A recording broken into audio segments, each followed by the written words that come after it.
Everyone thinks they already know what an angel is: gentle, glowing, comforting, a winged guardian who whispers peace and protection. But that image is a lie, one polished by paintings, children's books, and sermons designed to make the divine feel safe. The truth is far older, and infinitely more unsettling, because the most terrifying angel of God is not a fallen one, not a rebel, not a tempter. The being that shakes the soul to its core is the one who never fell, the one who stands closer to the throne than any other, the one whose presence alone can make the human heart remember how small it truly is. People don't fear demons. Not really. Demons mirror our wounds, our shame, our impulses. They look like us at our worst. But the terrifying angel, the angel beyond heaven, whose wings are made of silence and fire, that being doesn't show you your darkness, it shows you your truth. And truth is something most people spend their entire lives running from. When you meet this angel, whether in dreams, near-death visions, or those moments where reality thins, you don't fall to your knees because you're afraid. You fall because your soul remembers. This is the angel whose presence appears in ancient texts only in fragments, the one whose name is whispered, not spoken, the one said to weigh souls, not by behavior, but by alignment. The terrifying angel explained by mystics is the one who stands at the boundary between God and creation, between form and the infinite. Encounters with this angel are not dramatic. They are silent. They are overwhelming. They strip away identity. And once you have seen yourself through their eyes, you can never hide again. So what happens when you meet an angel like this? What happens when divinity is not comforting, but confronting? When the presence of the sacred does not soothe, but reveals? Today we are going to walk into that silence, and you may not leave this video the same. There are moments in life when a person encounters something that makes their entire understanding of reality feel small, not in a depressing way, but in a way that reveals how little control we truly hold. Throughout history, there are stories of a terrifying angel, an angel of God whose presence is not warm or soothing, but overwhelming, like standing on the edge of an infinite storm that knows your name. People imagine angels as soft-winged guardians, but the hidden angelic hierarchy suggests something very different. The most terrifying angel explained in ancient texts was not meant to comfort, but to awaken, to make the soul remember its origin. And when that happens, the human heart trembles, not out of fear but recognition. Imagine a being that has existed since before the first star learned how to shine, a consciousness older than language, older than memory. This angel beyond heaven does not arrive with gentle whispers or glowing halos. Instead, its presence feels like the universe itself has stopped to look directly at you.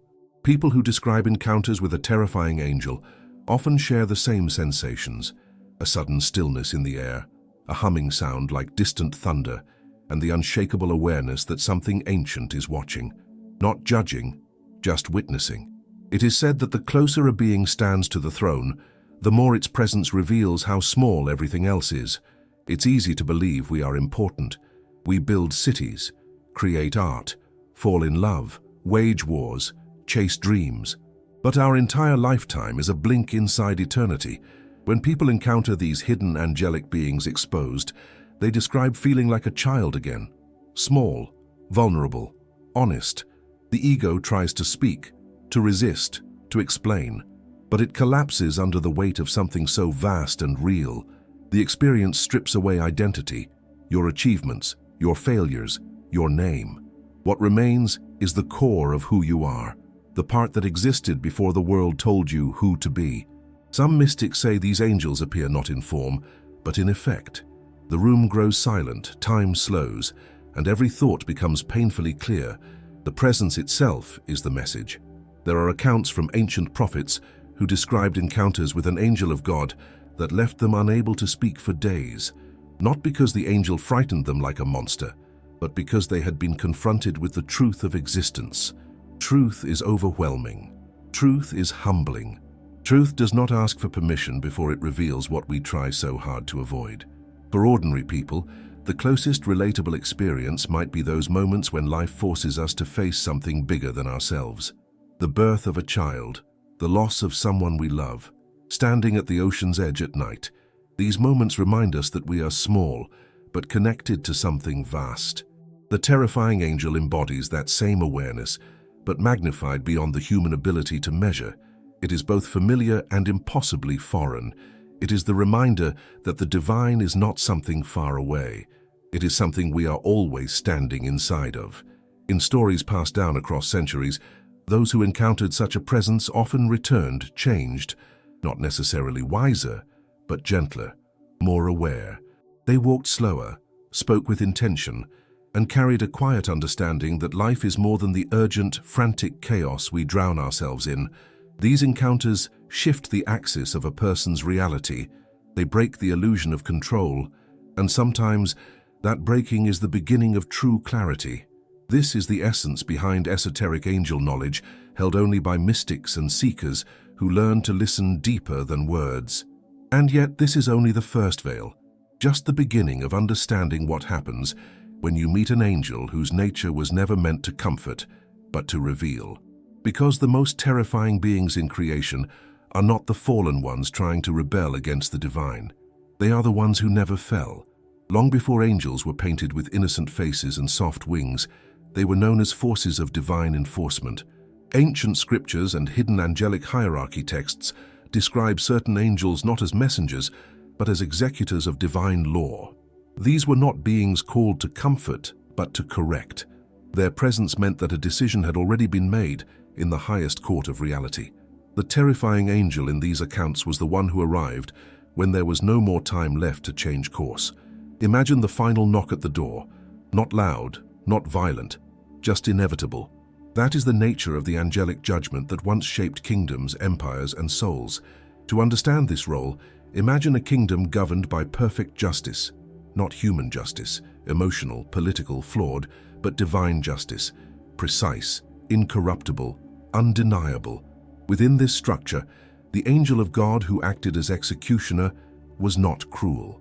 There was no rage, no vengeance, only completion. They did not chase, argue, or persuade. They appeared only when the balance had tipped beyond return. This is why even ancient rulers trembled at the thought of such encounters, not because the angel punished, but because the angel confirmed the truth they had spent their lives avoiding. In many sacred writings, the arrival of the angelic executioner signaled the end of an age. Civilizations believed that when their moral foundation decayed beyond repair, this being appeared, not to destroy them, but to remove what could no longer remain. This terrifying angel explained the rise and fall of empires not as political accidents, but as spiritual corrections. Imagine an entire city feeling a sudden silence, a heaviness in the air, a sense that something unseen was witnessing them. The elders would whisper, "The law has arrived," and they meant this angel. To make this clearer, think about how we treat consequences in our lives. Often, we delay, negotiate, justify.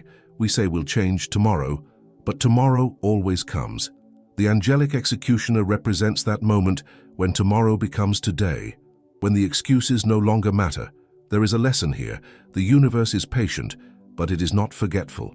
The same divine law that governs galaxies governs our smallest choices.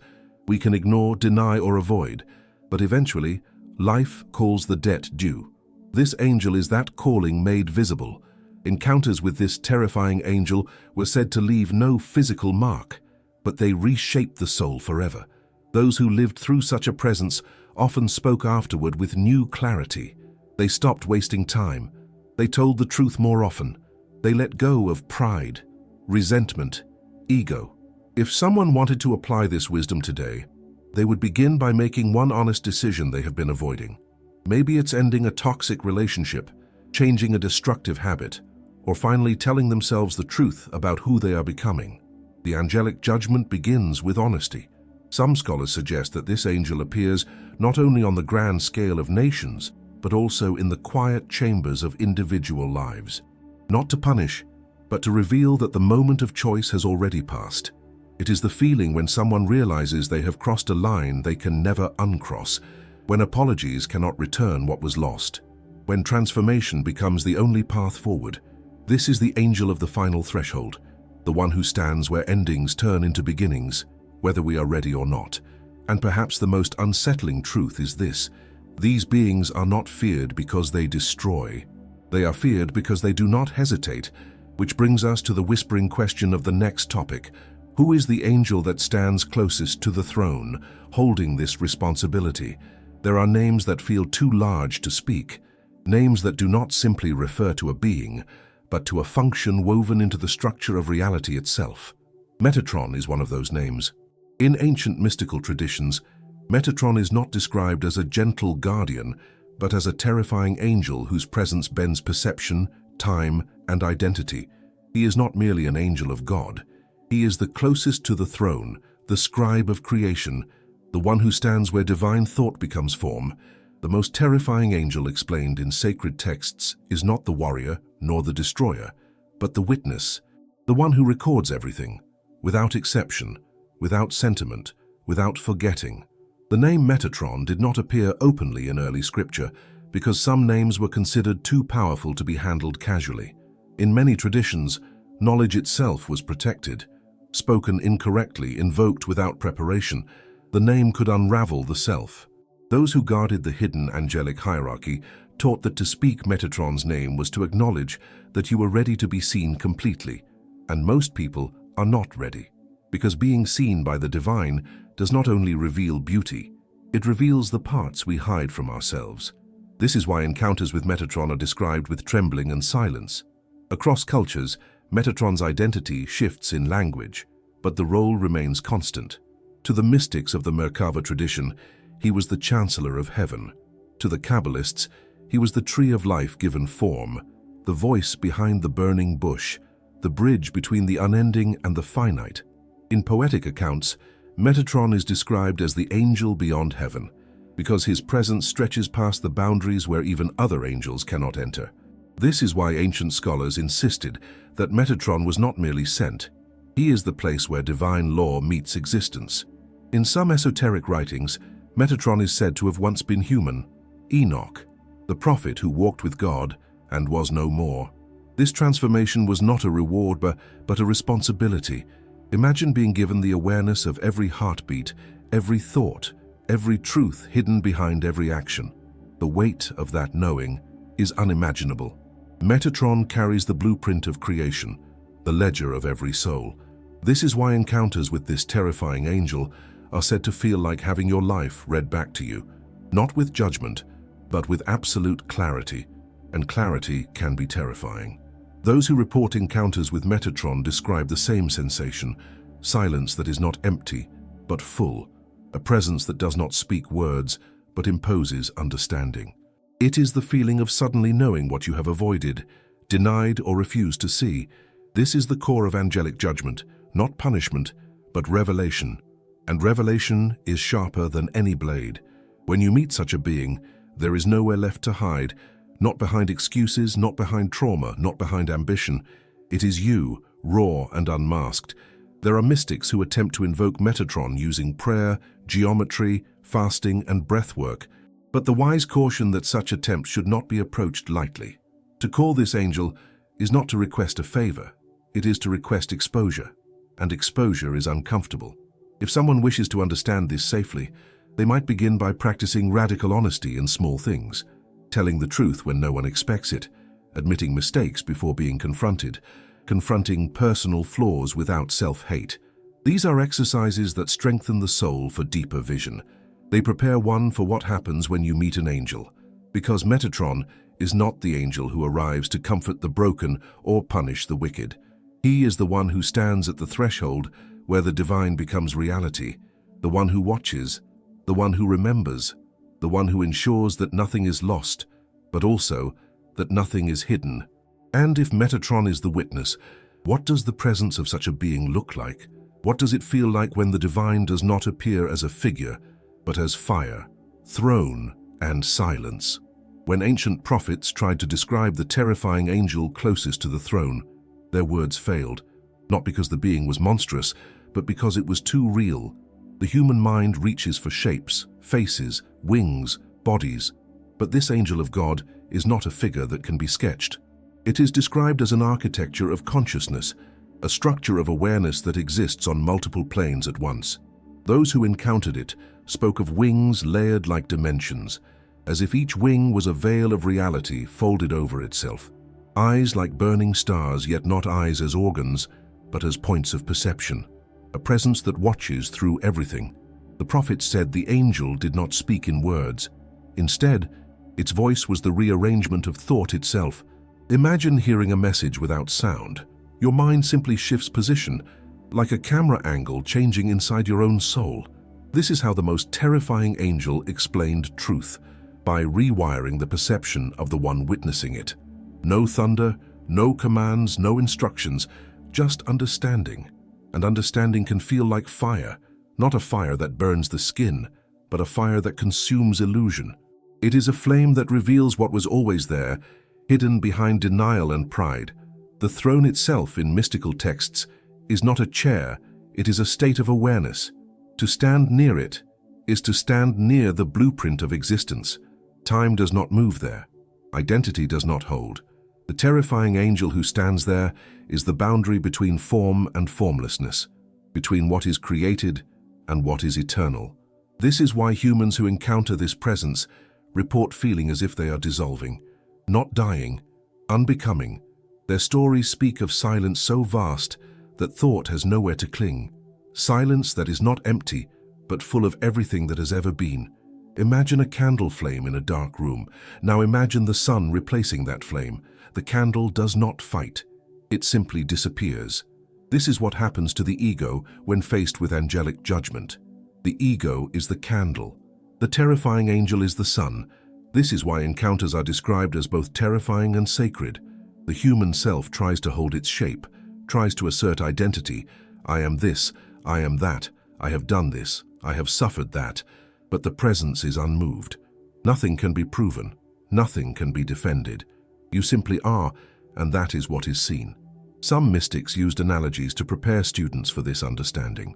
They would have them sit in complete darkness for hours, focusing on the space between breaths. Over time, the mind grows quiet. The ego panics first, then it softens, then it falls away. This is a small taste of what happens when you meet an angel beyond heaven, where self is irrelevant, truth is non-negotiable, and awareness stands naked. Those who learn to accept this silence do not fear it. They recognize it as the original language of creation, the stillness before the first word. This presence is also described in near-death experiences, DMT visions, and mystical awakenings. People report meeting a light that was not merely light, a presence that understood them completely. They describe feeling exposed, yet safe, overwhelmed, yet deeply known. It is the same presence across cultures, languages, centuries, the same terrifying angel, the same silent recognition, the same sacred angelic secrets hidden from those who cannot withstand them. And every time, the witness returns unable to describe it fully, only saying, "It was real, more real than here." And yet, this presence does not come to destroy, it comes to reveal. But reveal what? To understand that, we must look at its role, the one task that makes even demons tremble. Because this angel does not punish, it measures. Most people grow up believing that judgment is about punishment, about reward and consequence, heaven or hell, saved or condemned. But the hidden angelic hierarchy speaks of something far deeper. This terrifying angel of God does not weigh deeds the way humans imagine. It does not care how many good acts you performed publicly or how many mistakes you hid. Instead, it measures alignment, the essence of your soul, the truth of what you have become across every choice, every intention, every silence. When the most terrifying angel explained in sacred texts stands before you, there is no negotiation, no performance, only what is real remains. To understand this, imagine a scale that does not measure weight but authenticity. Your soul is placed upon it, not your personality, not your achievements, not your fears, just the core truth of who you are when no one is watching. This terrifying angel does not decide your fate, it reveals it, like a mirror that reflects not the face, but the deepest layers of identity. And this is why even the bravest tremble, because being seen completely is far more frightening than any punishment. Punishment ends, but to be exposed, to truly know yourself, can change the course of eternity. Throughout history, mystics describe this angel's presence as a stillness that settles into the heart. Not a silence that comforts, but a silence that removes illusions. People imagine fire and trumpets when thinking of divine judgment, but here, the judgment is quiet. Like the moment you realize you have been lying to yourself for years. Like the moment you finally recognize the pattern that has shaped your entire life. This is the terrifying angel explained through experience, the one who forces you to face yourself without filters, not to shame, but to awaken. There is a profound lesson here for anyone still living. If the soul is measured by authenticity, then the most powerful spiritual practice is radical self-honesty. This doesn't mean self-criticism or guilt. It means telling the truth to yourself even when it is uncomfortable. For example, instead of saying, "I don't know why my relationships fail," you might say, "I was afraid to be vulnerable."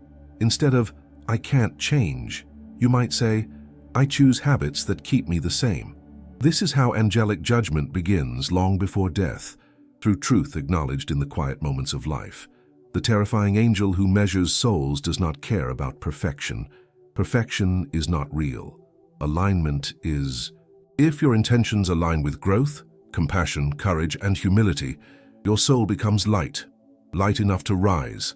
But if your core is built on resentment, deception, pride, or avoidance, your soul becomes heavy, heavy enough to sink. This imagery appears across cultures: Egypt's Mayat, the Tibetan Book of the Dead, early Christian mysticism, all describing the same measurement. And always, the being at the scale is not a demon.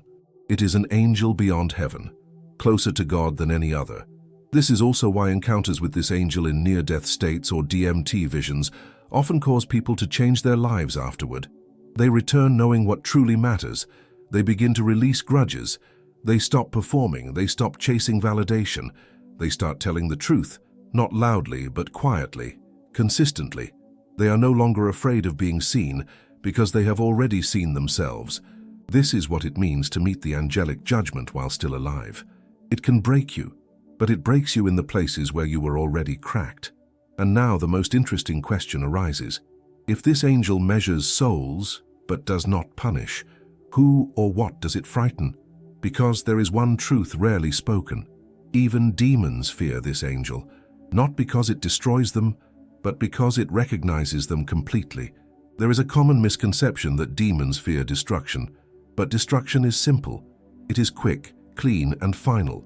What demons fear, what every dark or corrupted force fears, is recognition.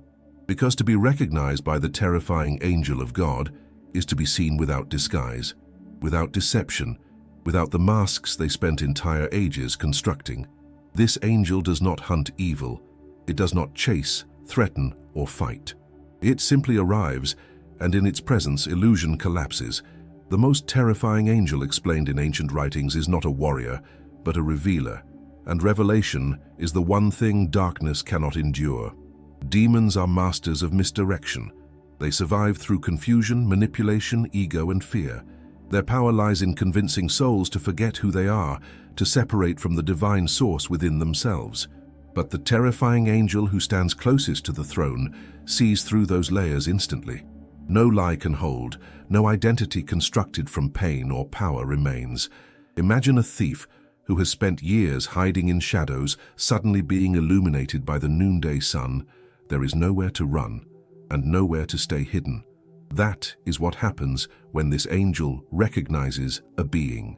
Some theological texts describe this encounter not as confrontation, but as silence. The same silence from the throne, the same silence that consumes worlds. And in that silence, every being must face itself. For human souls, this can be awakening. For demons, it is agony. Because demons are not creatures of fire and horns. They are the fragments of consciousness that have lost alignment. They are pieces of identity that cling to separation, pride, and hunger. When they stand before the angelic judgment, they are forced to confront the truth they abandoned long ago.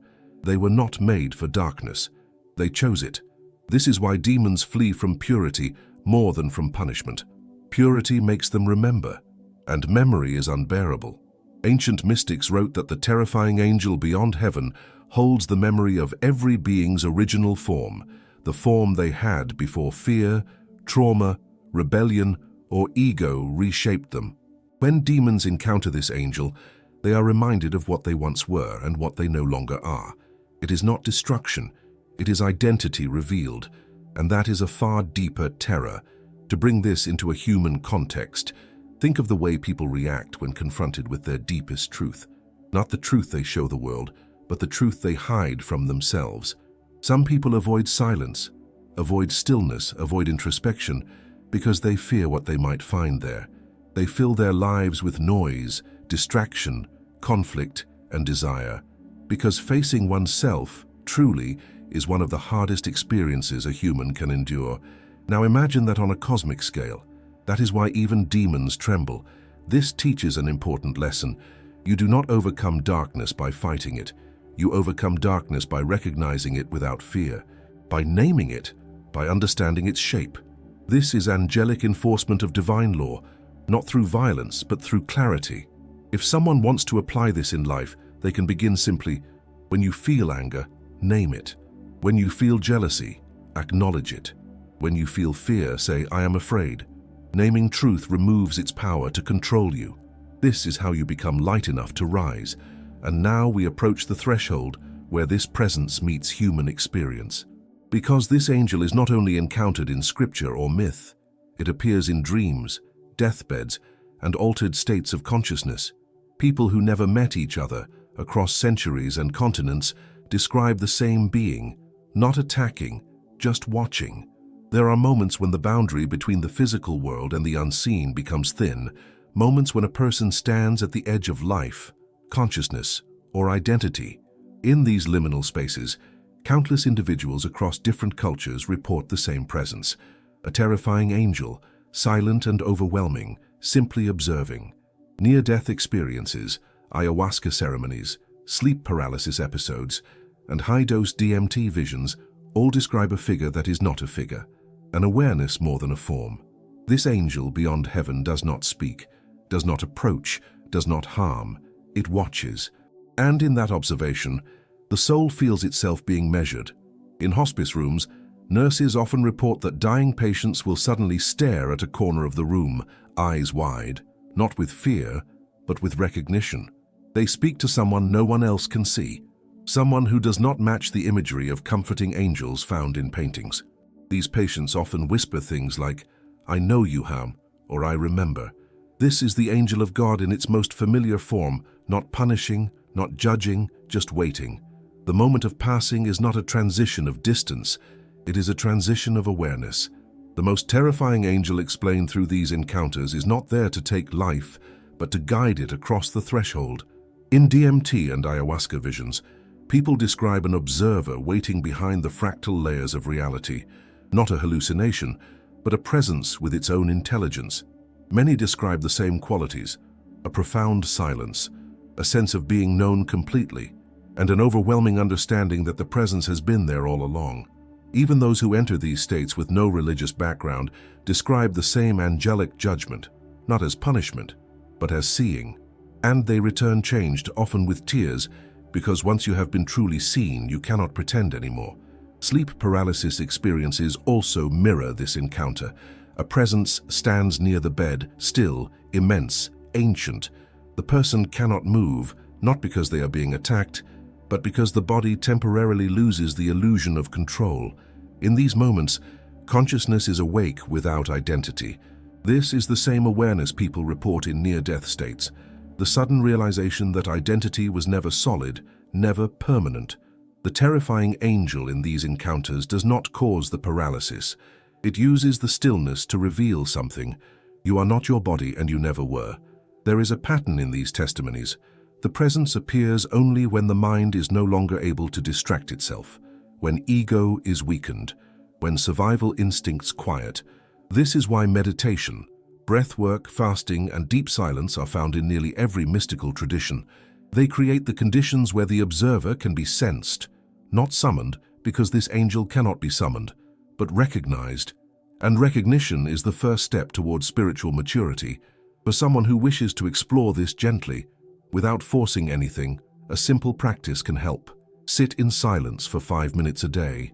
No phone, no music, just breathing. At first, The mind will panic. It will try to run, but over time the silence begins to open. The observer inside you awakens, and when that happens, the experience of the terrifying angel is no longer something external. It becomes internal. Because what this being reveals is not just the truth of the cosmos, but the truth of the self. And that brings us to the most dangerous part of all of this. Once the angel has seen you, and you have seen yourself, there is a cost. A cost not imposed by the angel, but by the truth itself. This is where purification begins, not as punishment, but as transformation. There is a reason why ancient mystics warned, do not seek what you are not prepared to understand. Being seen by a terrifying angel of God is not an event, it is a confrontation.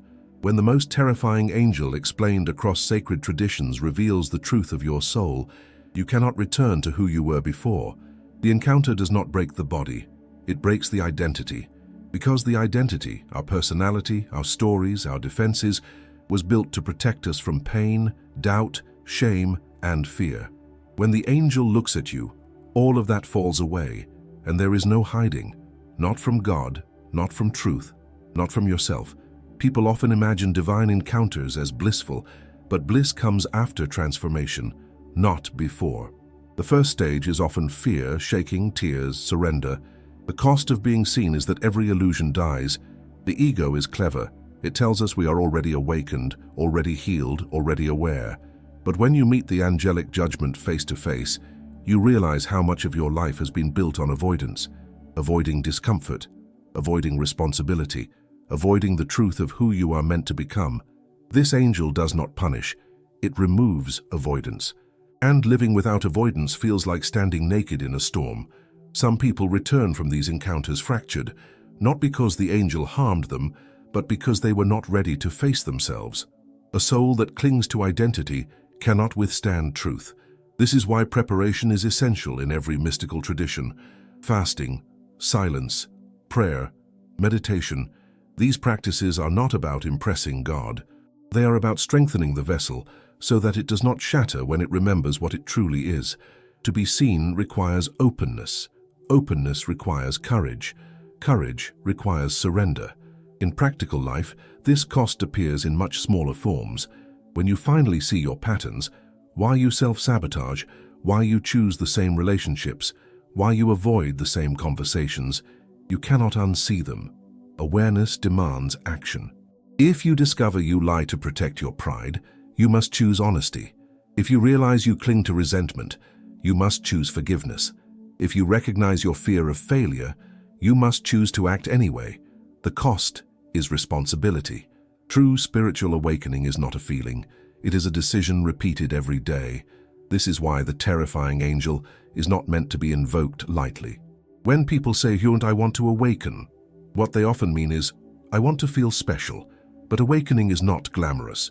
It is the death of who you thought you were, the shedding of layers, the burning of illusions.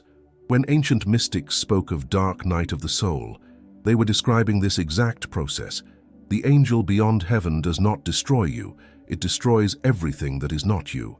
Yet, for those who endure the process, something extraordinary emerges. A self that is real, a self that does not shrink, hide, or pretend, a self aligned with truth, not the truth of doctrine or culture or ego, but the truth of the soul. And that kind of person moves differently, speaks differently, loves differently. They stop fearing judgment because they have already stood before the highest form of it.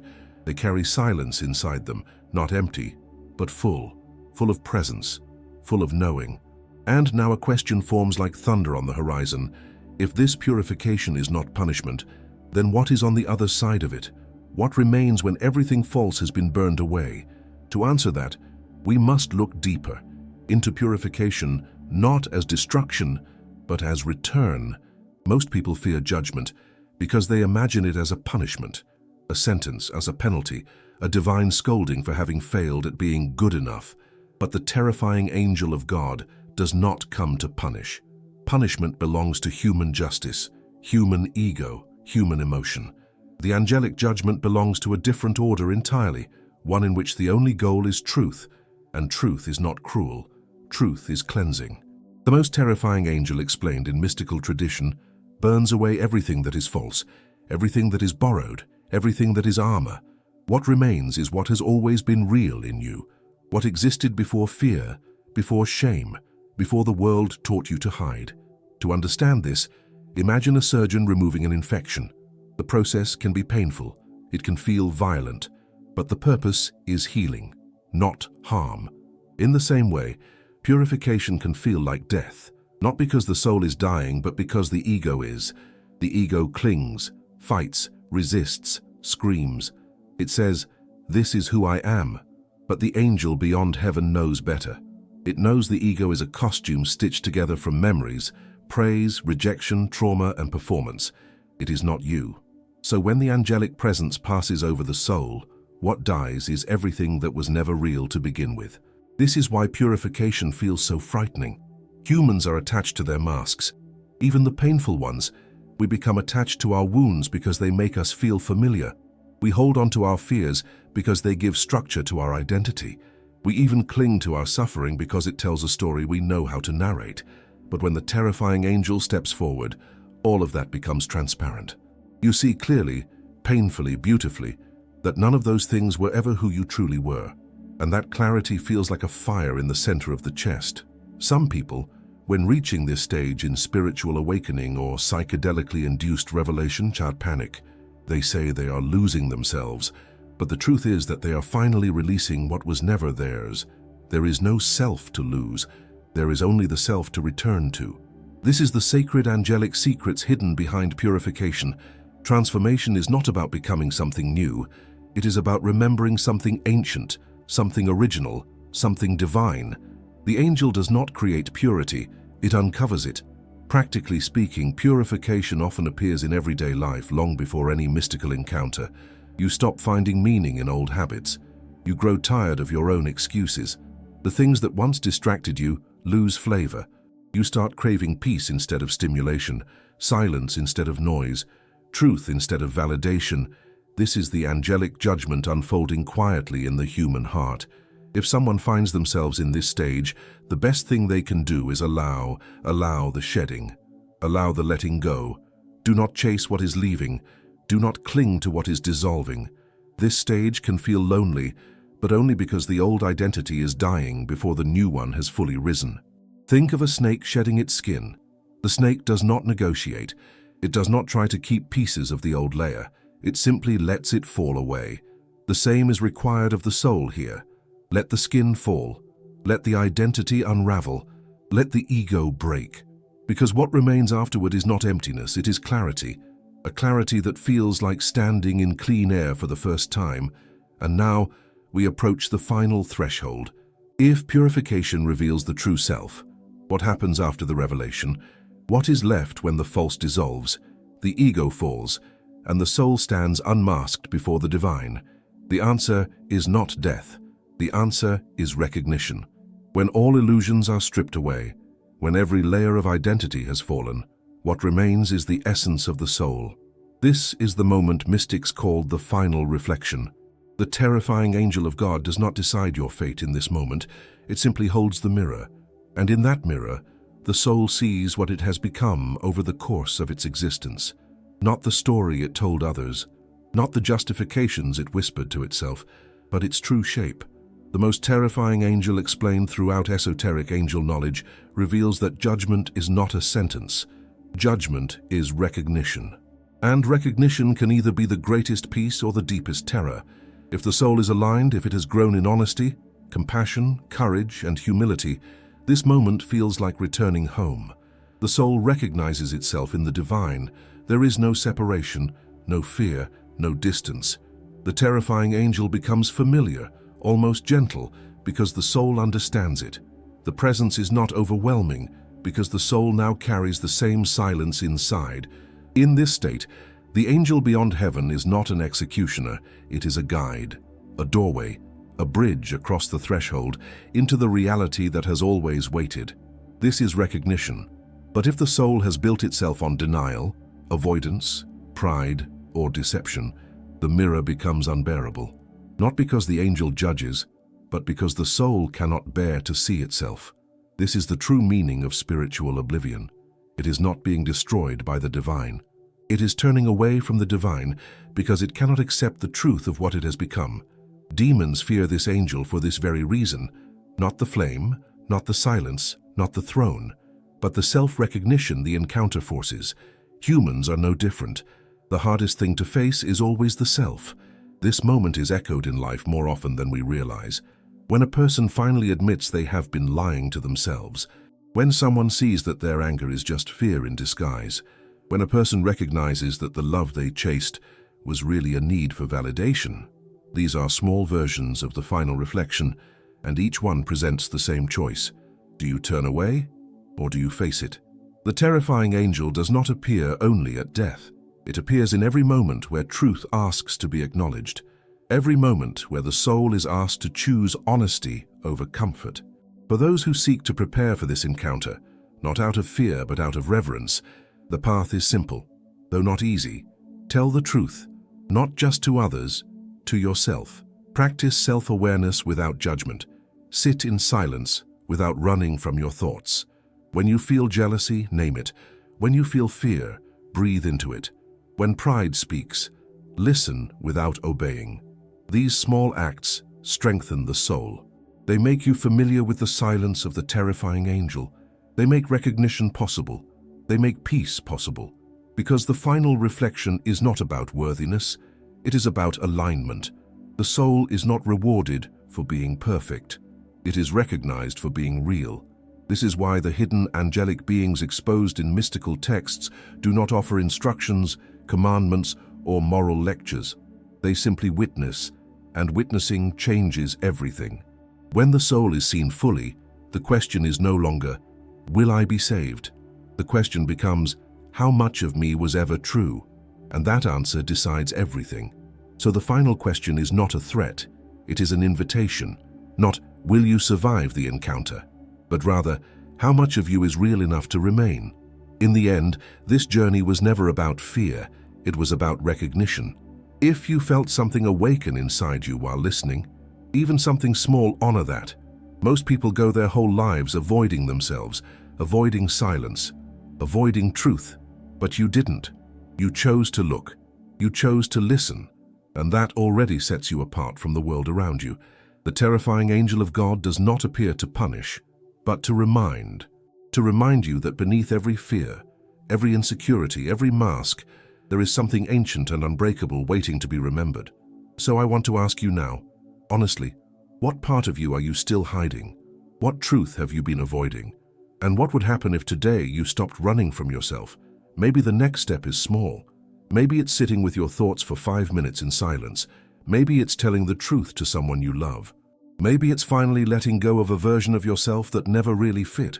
Growth does not happen in grand moments. It happens in quiet decisions repeated over time.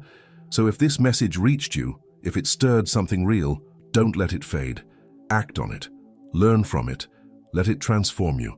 And if you want to continue this path of awakening, of depth, of truth, then stay close. Subscribe to the channel, activate the notifications, and walk with me through the shadow, the silence, and the light, because we're only just beginning.